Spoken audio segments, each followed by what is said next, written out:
বরগুনার সদর উপজেলার কামার দিলীপ কুমার, দিনে যার আয় ৩৫০ টাকা। ভোট এলেই প্রার্থীদের প্রতিশ্রুতি শোনায় অভ্যস্ত তিনি। প্রতিশ্রুতি বাস্তবায়নের অপেক্ষায় থাকাটাও তার কাছে নতুন নয়। আমাদের এখন আগের মতো কোনো ইনকাম নাই।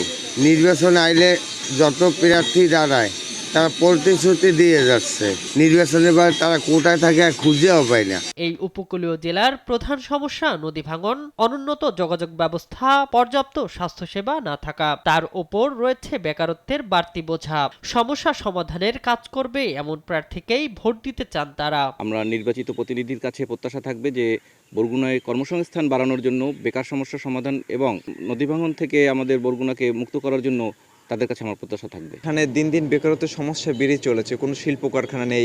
আমরা চাই যে নির্বাচিত হয়ে আসবে আমাদের এই বেকারত্ব সমস্যা নিয়ে কাজ করবে। আমার একটি প্রত্যাশা, যিনি জনপ্রতিনিধি হবেন এই বরগুনার এক আসনে, তার কাছে এতটুকু প্রত্যাশা থাকবে, বিশেষ করে যেন এই আঞ্চলিক যে মহাসড়কটি এটির দিকে যেন নজর দেয়, এটি যেন উন্নত করা হয়। যে এমপি আইবে আমরা তার সহযোগিতায় ভালো কাজ চাই, উন্নয়ন চাই। আমরা আমাকে দক্ষিণ অঞ্চল ভালো হয়, এই আমতলি আওয়া যাওয়া যোগাযোগ ব্যবস্থা যেন ভালো হয়, আমরা এইটা চাই।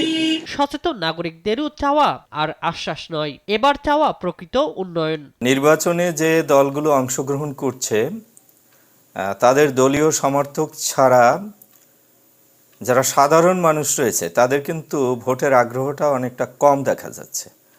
কেন তাদের মধ্যে আশঙ্কা রয়েছে যে তারা ভোট কেন্দ্রে গেলে বা ভোট দিতে গেলে তারা যে কোনো ধরনের নির্যাতনের বা সহিংসতার শিকার হতে পারেন। আশা নিরাশার দোলাচালে আসুক নতুন দিনের সুবাতাস, এমনই চাওয়া এই উপকূলের বাসিন্দাদের। শামীম হোসেন, নিউজ ডেস্ক, দেশ টিভি।